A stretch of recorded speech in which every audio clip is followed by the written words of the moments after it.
Hello and welcome. This is Rooflemonger, my friends. We got some pretty exciting news on the Guilty Gear front.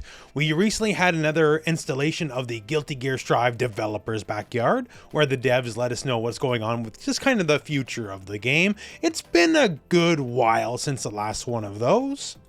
And if you want to check out the whole thing, I'll have it linked for you in the video description. Fair warning, most of it's talking about Lucy because it's been so long since the last one of those. They're sort of honor bound to talk about her. But that said, we're talking about the future of Guilty Gear. Now, you probably well recall the fact that, Guilty Gear Strive ain't done just yet. I guess you could argue it's venerable now, right? Like, it's been around for some years. It's the herald, in my opinion anyways, of the modern age of the fighting game community. And usually around this time in the game's life cycle, this is where you move on to the sequel, right? Well, we're sort of, but not really doing that. We're doing something a little different here. We're going to have Guilty Gear Strive, not Guilty Gear Strive 2, but Guilty Gear Strive 2.0. And what exactly that entailed, we got no idea. We know that there was new characters coming. They're not too subtle about it in the one little trailer they showed. One is Jam Corradoberry and the other one is Robo-Kai.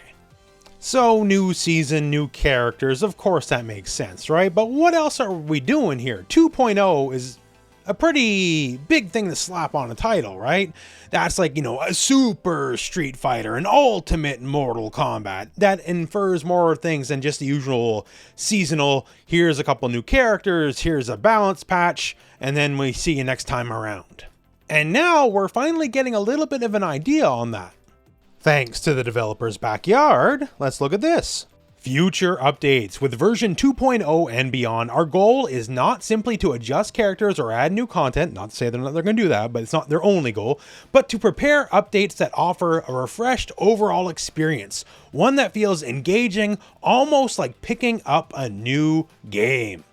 So again, that alone, before we get to anything else, implies the scale that they're going for, right? This is more than buy the season pass, you'll get a couple characters and maybe you'll get a patch or two out of it.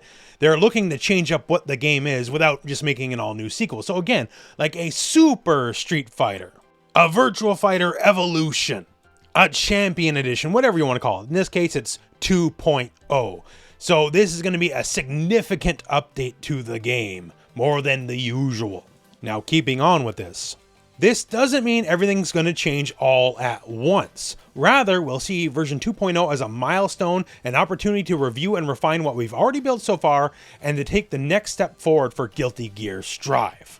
So while whatever the initial patch or release or whatever they're doing with this, I'm sure it'll be very significant, right?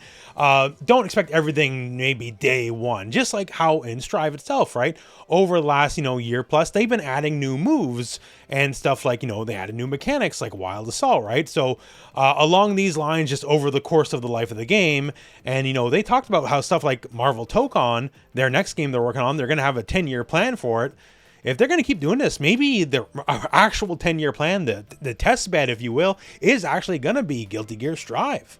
Moving on here, playable characters. Regarding character development, we're planning to add one new playable character as part of 2.0 update. We already saw Robo-Kai and Jam. I'm assuming it's one of those two and the other one will be later. In the trailer revealed at EVO 2025, aka this trailer you just saw a few moments ago, we briefly touched on upcoming characters, including those we expect to deliver new playable characters gradually, and we also plan to continue adding characters and updates beyond version 2.0. Specific timing and details will be shared at a later date. So out of the gate here, they're saying this new season, this new patch, 2.0, that's going to drop with one of the characters. I guess it could be somebody else, but they've already showed Jam and Robo-Kai, right? And there's going to be a lot more than that. It's not just going to be a 2-character season like some people assumed, that they're going to be sunsetting the game or winding down. No, furthest thing from it.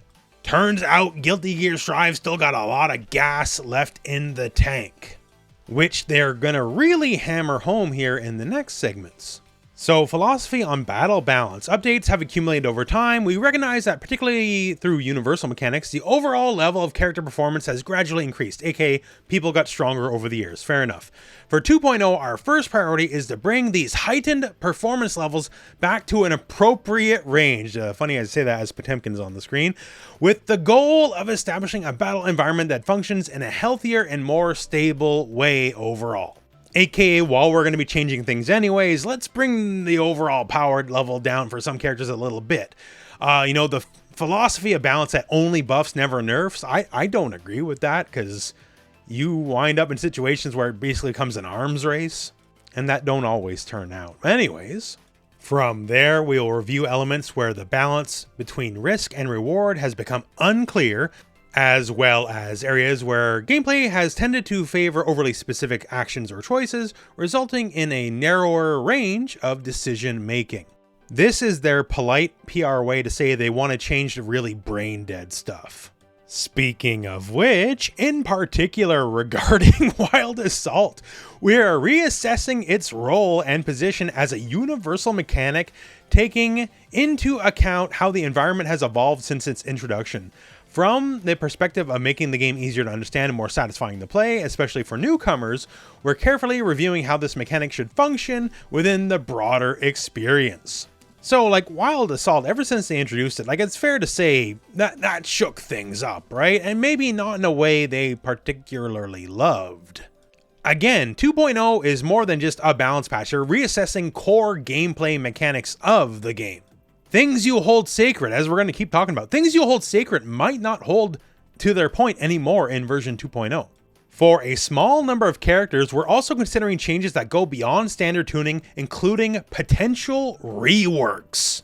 See, this is what I'm talking about. A rework is not a balance change. A rework is, this just basically became a functionally different character. They'll keep the animations and all that because, it's cheaper that way, right? But otherwise, they're just not going to play the same. This is more than a move that's +3 on block becoming +2, or you get a new combo route. This is them changing what the character fundamentally is. And if they're willing to make changes like that, that's why I think 2.0 is going to be a big deal. A rework could potentially change someone's entire archetype. Just tweak some properties and get weird with it, say later Dragon Ball FighterZ patches, and moves can get whole new meanings. So it's going to be very interesting to see what's going to go on. Though that said, they're going to be animating new moves too here. So Sol, Kai, Nagoriyuki, and Leo, they're getting new things like other characters have gotten new moves in the past. And again, with some characters being reworked, these new moves could be done with reworks in mind, right? So Sol could go from kind of beat down artist to primary grappler if they had something new. Maybe they could give Kai a new kind of projectile and just turn him into a hard zone, or who knows? Moving onwards, there's also going to be more rewards to keep playing. Expanding play rewards. To further support player motivation, we're working on expanding reward systems. In addition to the existing fishing, we're developing new ways for players to earn rewards based on their gameplay. If you're anything like me, you got all the fishing stuff a million years ago, right? They added the rank system changes, and that's great. So that's a way to keep people motivated to get, ranks with XYZ characters. But having more incentive to play besides just the game is always great. The game is the primary reason, but it's always nice to earn fun little things along the way.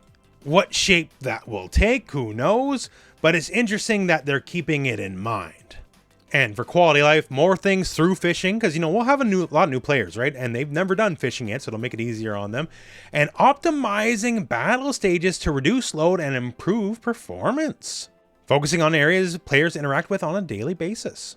If you make things load faster, I'm not going to argue it, right? Strive, it's not as bad as it was back in the day. If you remember the very early days of Guilty Gear Strive, but it's not the snappiest game, going through a lot of the menus and waiting for, even matches to start, waiting for that friggin' bird to do their thing. And the final main statement has to say, basically, we're going to try to deal with cheaters better than they already have. But yeah, that's really interesting. When they announced 2.0, I didn't know what to make of it, to be honest with you. I was mostly just treating it as a new season and a fun little rebranding. Because you call it 2.0, you can put it in a new box, sell it on store shelves, just like a Street Fighter Arcade Edition or Champion Edition, right? It's a way to repackage the game. It's been a while since they've done it. But here they're telling me they're going pretty serious with this, right? Lots more characters to come, a lot more than just the 2 we thought about.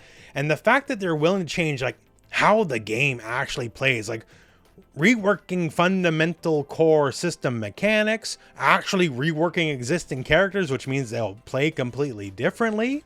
That's kind of exciting. Like, I like a good patch anyways, right? I'm the patch guy. I usually make like way too long patch videos describing XYZ about patches. But if you're like sort of making a new game within the game, I'm really curious and excited to see what you're gonna pull off with this. We don't know much right now, but rest assured when the time comes on the channel, I'll cover it all whenever we finally get to know. It's an exciting year for fighting games coming up. This is gonna be like the biggest year for fighting games since like Street Fighter 6 and Mortal Kombat 1 came out. And it looks like Guilty Gear Strive 2.0 is gonna be a really big part of that. So I figured I'd just share this because I found this news very interesting, and I figured you guys would be very interested to see where it's going, because it's going to be something to keep an eye on. That all said though, that's the news for now, my friends, and that's it for the video. So thank you very much for watching. Hope this video has found you well, and go out and play some Guilty Gear.